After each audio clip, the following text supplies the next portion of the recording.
Každá trieda je ako malý svet. A v akom svete? Vládnu dva národy, chlapci a dievčatá, ktorí sú spolu, no vôbec nekomunikujú. Ale poďme pekne po poriadku. Chlapci sú rozdelení na dva frakcie. Prvá, frakcia alfa, inak povedané hlavní frajeri. Vždy vedia o najnovších trendoch, robia hluk a sú charizmatickí. Futbal, TikTok, energetické drinky a podpichovanie ostatných. A potom tu je druhá skupina, frakcia Gamerix, inak tichí stratégovia. Hrajú Minecraft, CS:GO a sú chytrí, ale spoločenskí. Trošku v stealth móde. Niektorých podpichujú, ale oni majú svoje tiché zbrane, vedomosti a memes.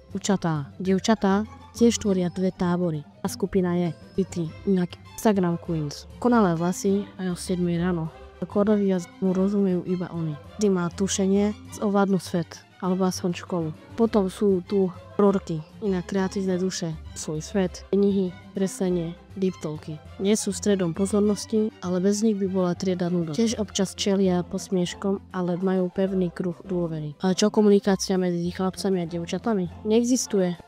Skoro neexistuje. Existujú výnimky, tajné aliancie, väčšinou medzi tými, ktorí sú mimo hlavný radar. Ale inak, každý svoj svet, každý svoj vesmír. Pred tabuľou sedia ako jeden kolektív, ale pod povrchom. To triedna hra a tróny. Do ktorej skupiny patríš ty?